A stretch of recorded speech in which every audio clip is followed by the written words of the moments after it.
Hello and welcome to the Queen Sofia Spanish Institute. And my name is Patrice Degnan, and today we are honored to have a very interesting academic who will converse with us about the Spanish language in the United States.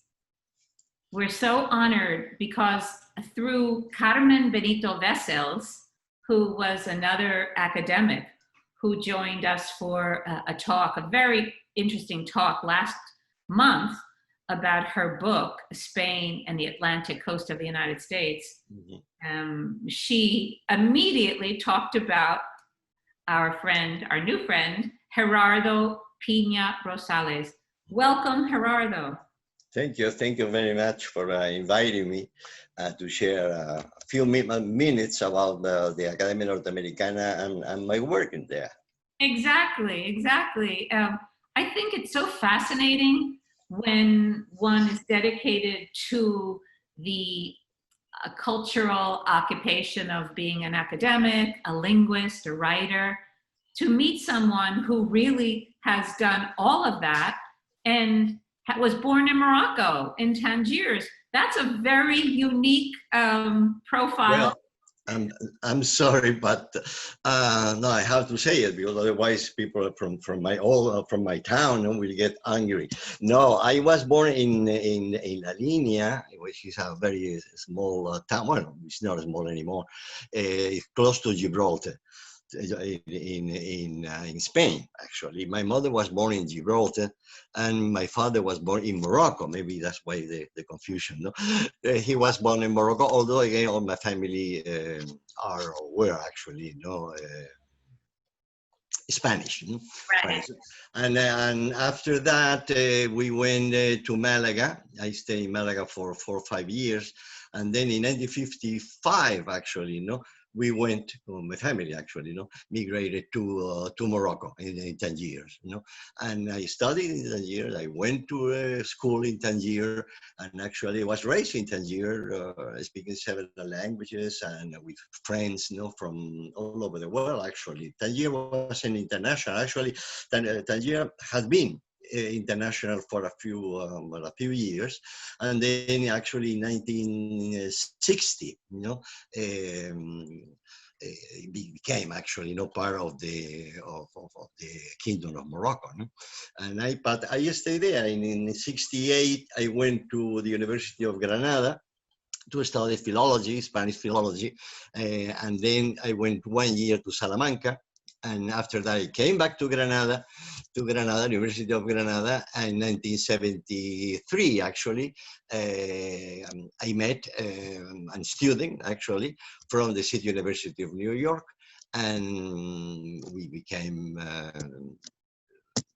friends, let's say, and after that year I went to New York, and I have lived in New York for all my life, actually, so many years, although I always have contact with Spain and Morocco. As a matter of fact, I'm working now on a novel with those themes, actually. Actually the counterpoint between La Línea or the Campo de Gibraltar or Gibraltar and Tangier and the north of Morocco. How fascinating. That's a very fascinating aspect of Spain and Spanish culture. And I really found it interesting too that your life has been dedicated to many different areas of literature.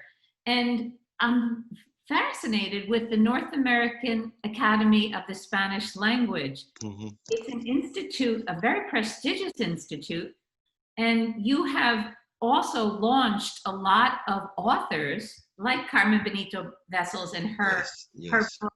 And I think that our listeners and our patron base will be fascinated to know about your resource, your organization, and what you provide within your mission. Mm-hmm. I hope they can understand my Andalusian accent. But no, As a matter of fact, I also worked at the Spanish Institute. I think I already told you, no?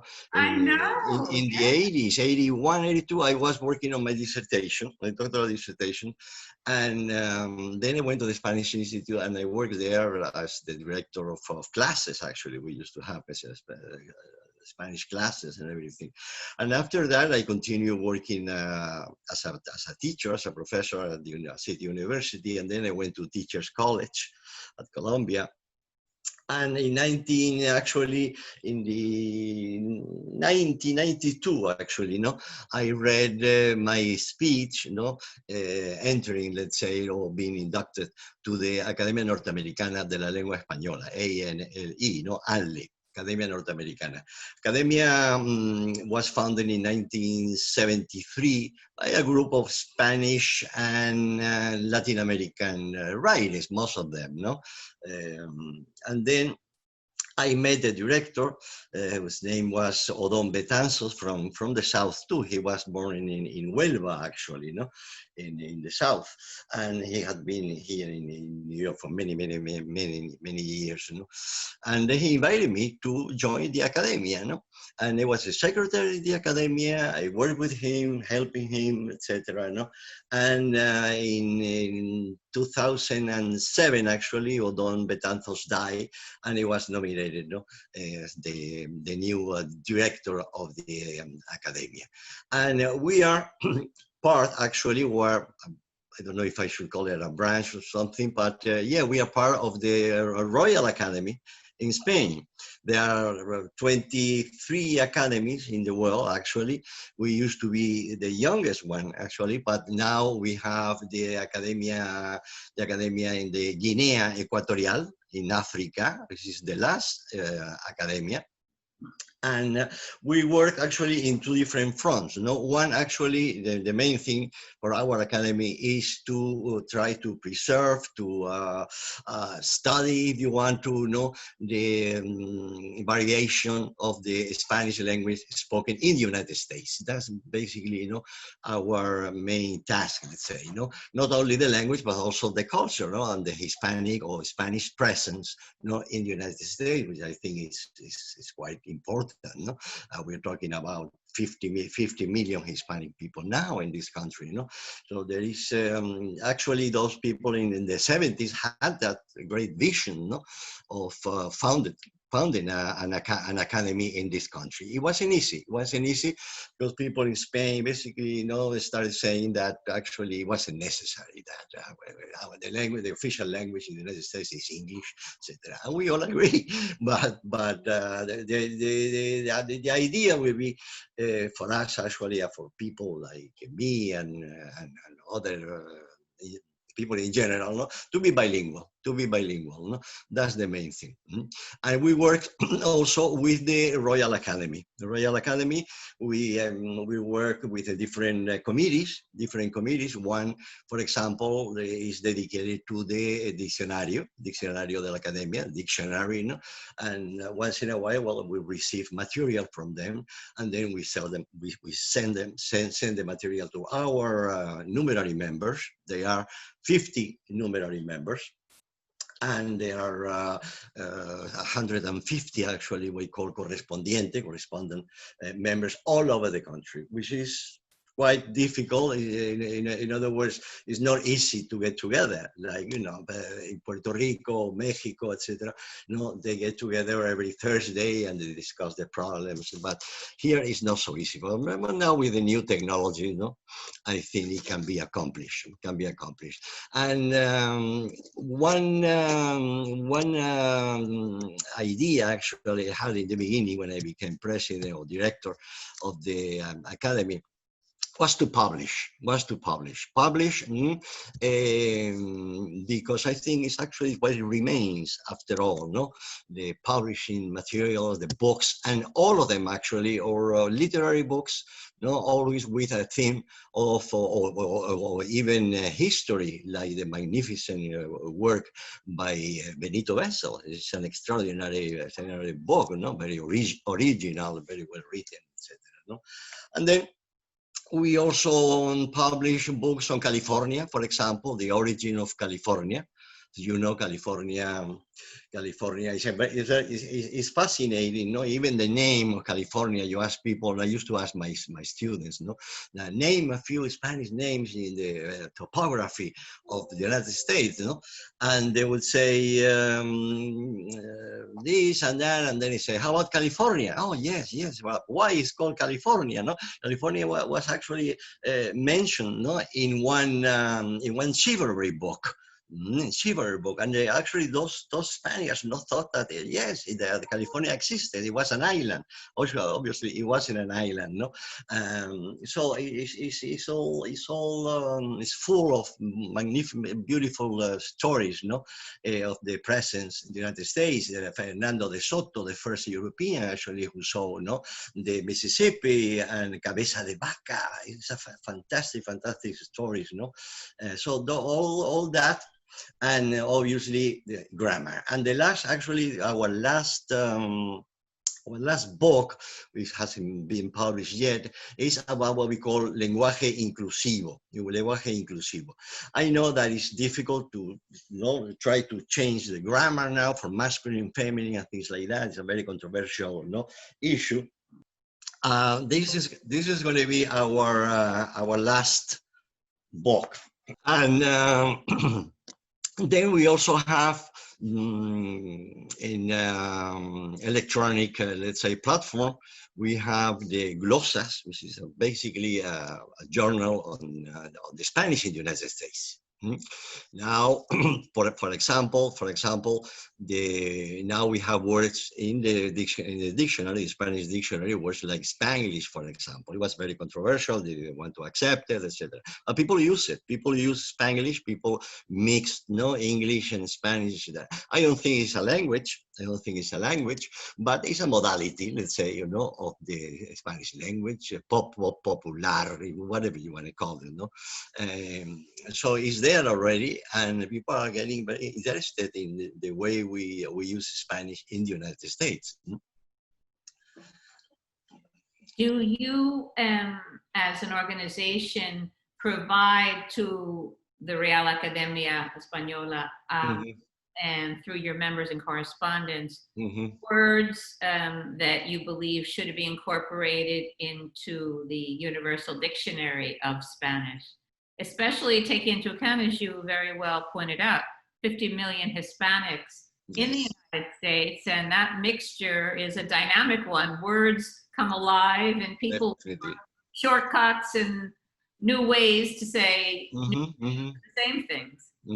And for a writer, a fiction writer, is an extraordinary situation. Now, imagine living in New York, for example. So you hear the Spanish spoken by Colombians and Puerto Ricans and from all over the Hispanic world. So I think that enriches actually our own language, let's say, or our own variety of the Spanish language. So in that sense, I wouldn't say that there is already a Spanish, let's say, a language typical, let's say, from the United States, but already, it has, its particularities, like again, the code switching sometimes that we use, we speaking Spanish. Sometimes we switch to English for many reasons. But in general, yes, I think that the future, as I have said many times, the future of the Spanish language is not in Spain, is not in Latin America, is in the United States. That's interesting. But I think more than ever now, the Hispanic world in the United States is coming into its own. And I think that that's exactly our mission, to make sure that we're about the commonality of speaking the same language here in the United States without looking at Colombia, Ecuador. And that's what makes the tapestry of the United States so special, that we're able to embrace it all, and everyone can feel akin to their cultural roots. Exactly. It's just Exactly. As a matter of fact, I mentioned before Spanglish, but there is another term actually, let's say that we use, no, because we think actually it represents, no, at least one part of, say, let's say, the vocabulary in general of the Spanish language in the United States, no, and we call them estadounidismos. Estadounidismos, no, and yes, even the Royal Academy accept that yes, we are actually we use sometimes we use terms, no. Sometimes it's the same word, the same Spanish word, but with a different connotation, different meaning. No? So that's what we call estadounidismos, no? And we have a dictionary actually of estadounidismos. It was prepared by online by a great linguist, Francisco Moreno, who is in Germany now, and Donita Dumitrescu. No, both of them, are numerary members of our academy, and they have been working, with that dictionary for a couple of two or 3 years already. Fascinating. What is the name of the dictionary? Actually, it's a dictionary on estadounidismos. Estadounidismos. They also have another program, let's say, called Lipsus, online. It can be visited, and there you'll have a lot of many expressions and words typical from the United States. Typical from the United States. In Spanish, I'm talking about basically in Spanish. Right. And what fascinated me when I was able to meet Carmen Benito Vessels in our interview about her newest novel is the fact that it is provided free online through ANLE. Yes, yes. Now that is something that is an amazing resource for history buffs, for Hispanophiles, for people, Hispanics, who are students who want to learn. Can you talk a little bit, Gerardo, about that offering on the ANLE webpage? Now, our new president is Carlos Paldao, and Carlos Paldao was very interested in having actually all our publications online. And he did it. I think that even what we call ANLE, which is a bulletin of information, and we also have glossas in our web, which is very easy. It's anle.us. It's very easy, and then you have all all the different numerary members and the correspondent members, and then all the services we provide. Sometimes we translate. We have to translate, or sometimes we have to complain when we see, let's say by the government, for example, we see terrible translations, and we have to complain, and sometimes they listen to us, and they correct them. So I think that our web actually is an extraordinary tool actually for study the Spanish language and the history of our academy. This is, again, one of the younger academy in the Hispanic world. Very interesting. And I wanted to ask you a little bit about your own writing, because I see that throughout the years you've dedicated a lot of your time and efforts to Spanish writers in the United States, Hispanics in the United States, third pillar of Hispanicity. Can you give us a little bit of a background about why you wrote these books and what they represent for readers? Yeah, well, because I identify myself, with the Hispanic in the United States, and as a writer, I see the let's say sometimes even the limitation for a writer living in the United States. Now, again, things today are very different, from, let's say, the 50s and 60s, even the 70s, no, for that situation of the Spanish language, you know. So that's why I thought that it was a good idea to compile, to prepare, you know, an anthology of the Spanish,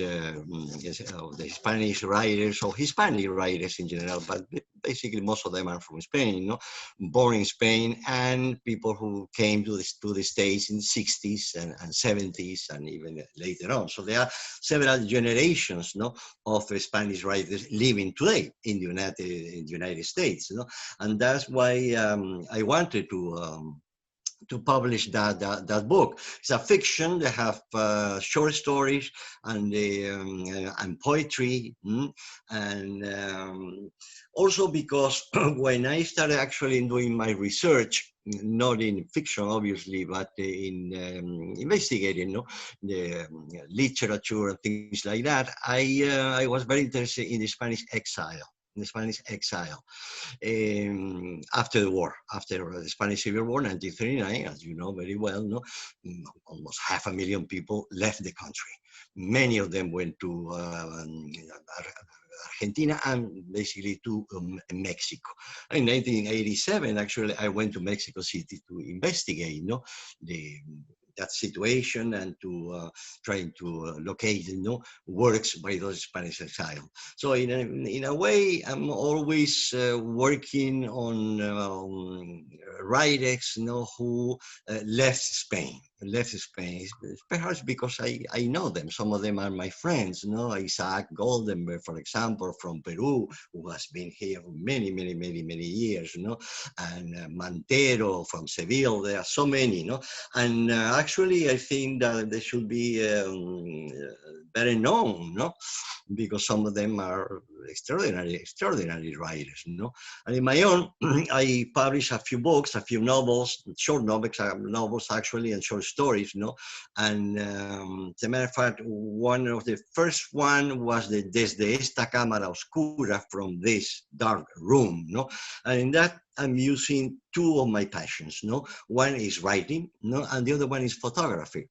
I started doing photography in the 60s, even in 10 years. And I always did. I always worked, you know, I always read about photography and the history of photography. And then I try to combine both of them. Obviously, I am not the only one, but in the Hispanic world, that's quite unusual, no? In the United States, for example, Wright Morris from Nebraska did it. It's a combination of the writing and your own photography. In other words, if I have, for example, to describe, you know, a house, or that, well, why why to use words? You know, I can use a picture of that. No, if the picture of the photograph is mine, it's even better. No, and I also did what we call instantaneous, not very short, micro stories. Let's say very short. Always with a photograph, you know. For me, the photograph is as important as the text. It's not a question of being, you know, ancillary, let's say, you know, illustrating the text. No, what I try is to make a combination, you know, a dialogue between the image and the text. I don't know if I did it well or not, but that was my my first novel. And then on the last one, actually, I also wrote a few stories, and in which I use my own photography too. No? Which book was your last book? The last one was called El Secreto de Artemisia. Secreto de Artemisia. Artemisia, I went to an exhibition, a magnificent exhibition on the Metropolitan Museum of Art about Gentileschi. Gentileschi was, as you know, great Artemisia, painter. And I had an idea for a short story, you know, and then I tell the story based on what I saw in the exhibition, you know, and the rivalry between, you know, Artemisia Gentileschi and her father Horacio. And what I said actually is that Artemisia was a better painter than her father, and that her father actually was jealous, and that's why he did what he did. I don't want to say anymore. Obviously, I invented. No, Gentileschi is a great painter. You can see her paintings, no. But the story of Gentileschi and what she had to suffer because he was a woman, no. Then, in order to be a great painter as he was, no. So that's another part of my fiction. Now, do you write in Spanish or in English? Oh, yes, always in Spanish, always in Spanish. Yeah, from the beginning. Well, I don't know what to say. I think that, I mean, what can I tell you? Since I was a little boy, a child, actually, you know. First of all, I was terrible in mathematics. It was zero. I couldn't understand a thing. I never understood anything of mathematics. Even physics. Now, do you understand mathematics or not? No. There's no way. There's no hope. There's no hope for me. but I always had, you know, some kind of I don't know, taste, let's say, for language, you know. And obviously, immediately I started reciting poems and learning poems by heart and things like that. So it's a connection with my own language that. Yeah, de la cuna. Yeah, that's right. So no, for me, I mean, I don't. People say, no, it's a beautiful language. All languages are beautiful. Yeah. All languages are beautiful. I mean, English language is extraordinary, you know, and it's difficult for Hispanic people. It's difficult because basically English has 23 sounds. We also have I, O, no, the same vowel with the same sounds, etc. But the possibility of English, for example, no, to make new verbs using prepositions, no, that's fascinated me, no, to look in, to look at, to look upon, to look after, no, things like that, no. And some writers actually, like Diaz, for example, no, Diaz. Let's try, no, to use some combination, let's say, of English and Spanish. I don't do that. Once in a while, it depends, no, if the subject, let's say, or the character, no, is speaking in Spanish and is someone from the United States, but obviously, you know, I try to use those English words too, no, the way we use them here.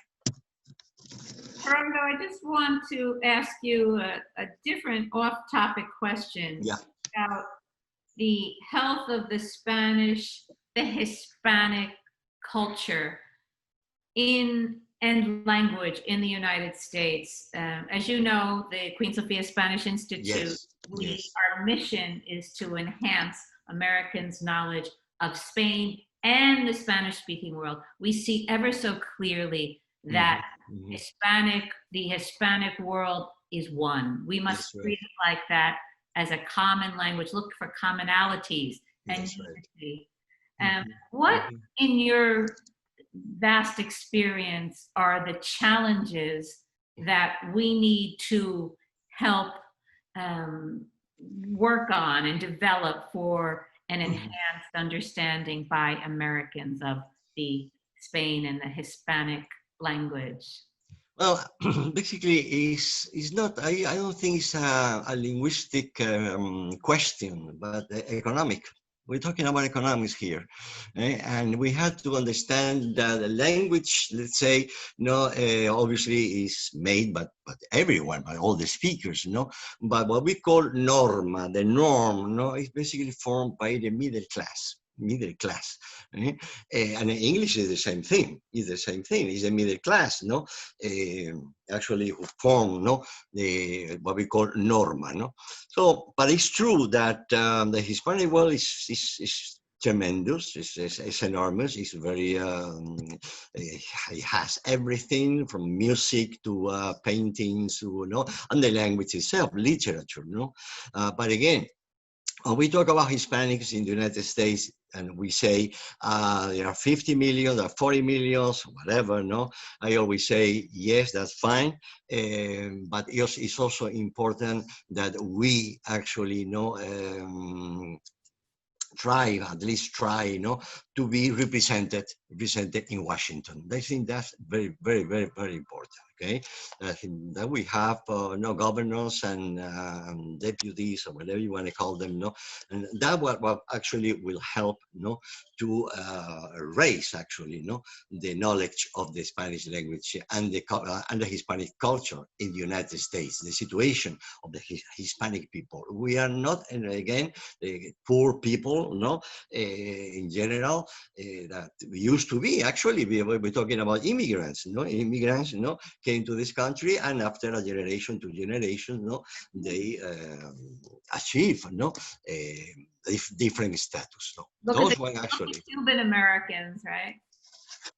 The Cuban yes. Americans leaving Cuba in the 60s. Yes. Very much integrated into. Yeah, but it's a different story. It's a different story because, first of all, no, the Cubans actually who came to the States were from the professional classes. They also had a lot of help in the United States for political reasons, no. But again, I remember when I was teaching in the last years, actually, no, most of my my Hispanic students were from Santo Domingo, from Dominican Republic. Many of them had been born in the United States. Now we have to take into consideration when we say the United States that we're talking about, or I am talking about New York, no? So many of them were born in New York, and they were completely bilingual after several generations. That's incredible. What is it that, you know, people, you know, Hispanic people stays, you know, with the culture? And what was interesting that, so the new actually, or the younger generation, wanted to know about their heritage. That's for me, that's very important, and that has changed a lot from the 70s and even the 80s. Now, those young people actually know that it's an asset to speak 2 languages. Yes, exactly. Yes. And now there's much more interest in their legacy and understanding where they came from. Definitely. It's very important for them to again, because sometimes they used to come with a very poor image, let's say, of themselves, no? And I will, give them examples. You see the river. What's the name of the river? Oh, Hudson River. Well, do you know that Hudson River wasn't actually a different European, explored by Hudson? Well, why not? No, it was explored by Esteban Gomez, even before Hudson. Right. So things like that is actually what we have to teach the young generation. Absolutely. Well, I'm not going to take up any more of your valuable time, Gerardo, but we're so happy to have you as an older friend to the Institute and a renewed friend to the. Right, and I hope that in the future, when all this pandemic thing ends, that we can subscribe some kind of collaboration, between the Sofia Spanish Institute and the Academia Norteamericana. We have agreements with all different institutions, and that would be a good idea, I think. It would be a wonderful idea. Maybe conferences in. That's right. Uni or in we have friends in all of the universities in the United States. Like we do with the Cervantes. So many of our were presented at the Cervantes. Good. Wonderful. Well, muchas gracias y hasta muy pronto. Gracias a ti y a todos ustedes. Thank you very much for Thank you, Gerardo. Thank you. Bye.